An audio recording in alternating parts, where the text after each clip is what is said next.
So it is official as of December 4th, 2017, Sunil Gulati will not be running for re-election as U.S. Soccer president. So the U.S. Soccer Federation will have a new president for the first time in about 10 years. And this piece of news, or this decision, is due in large part to common people like you and me speaking up for change.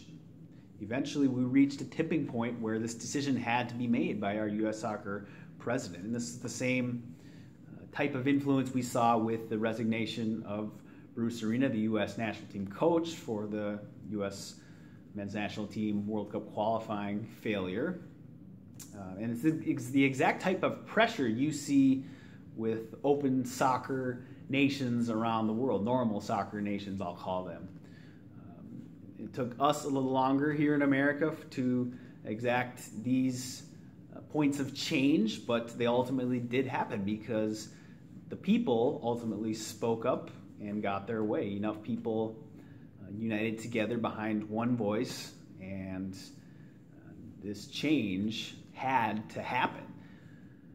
But our work is not done as a U.S. soccer public because we have not completely reformed American soccer until the ecosystem is 100% fair and open to all.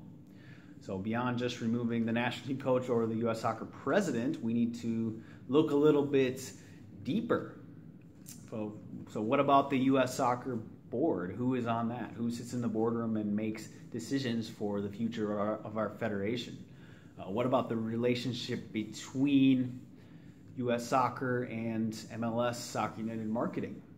Is MLS influencing U.S. soccer decisions? This is wrong, since MLS is a company beneath the governance of the U.S. Soccer Federation. So individual constituent companies should not be influencing policy of the government as a whole.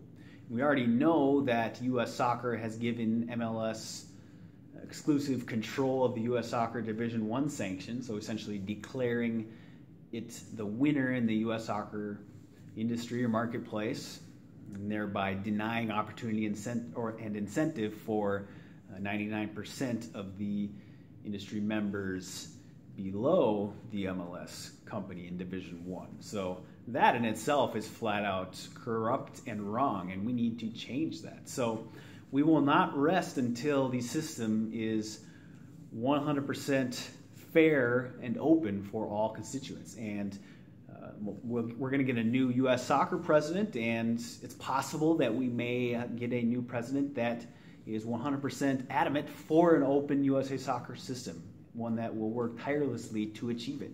And that will be great, but there's also a very realistic possibility that we get one that's kind of lukewarm on it, that will only do it if certain major power brokers will approve of it, or one that won't even take steps to implement an open system at all. But regardless, we will continue the movement, because ultimately the power lies with the people.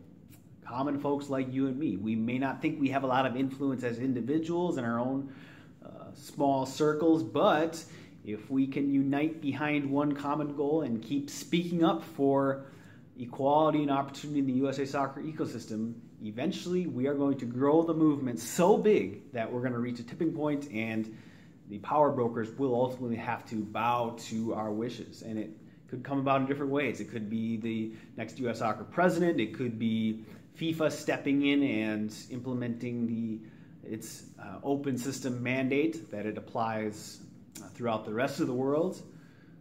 It could be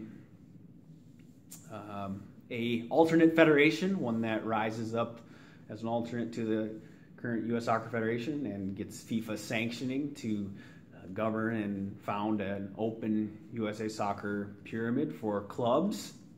So it could come about in various ways, but the key at the end of the day is keep speaking up, stay consistent, stay persistent, increase impressions for the movement, utilize and leverage social media to increase awareness about the need for an open system in American soccer, about how it's not just a competition format, promotion, relegation, and open system. It's really a moral issue at the end of the day. U.S. soccer is an industry just like any other, and it's not only full of sporting implications, but it also has a great economic and social impact as well. So denying people fair opportunity in this U.S. soccer industry is ultimately morally corrupt. So we need to look beyond just the sporting side of it, which will be awesome in itself, having a promotion relegation competition that's open to all people and clubs. But this also could have a great impact on American society as a whole. So don't stop speaking up. The U.S. soccer presidential change is just one small piece of the overall movement for an 100% open USA soccer system. And who knows when we'll reach that goal. It could be in 2 years, it could be in 5 years, it could be in 10 years, it could be even longer to get to the point where we open the USA soccer system. But even once we get to that point where the system is 100% fair and open to all constituents, our job will be to be watchdogs to preserve this integrity of an open system. So the work never stops to uphold the essence of the game of soccer, which is inclusion, equality, and opportunity for all. So it's up to us, the people. The ultimate power lies with us to govern our American soccer nation. The U.S. Soccer Governing Federation should just act in the interest of our wishes. So keep speaking up, keep doing good work at the grassroots level, in person, in your communities, and also online and on social media. So if you like this video, make sure to share it out on social media, and also subscribe right here to my channel. And I'll talk to you soon.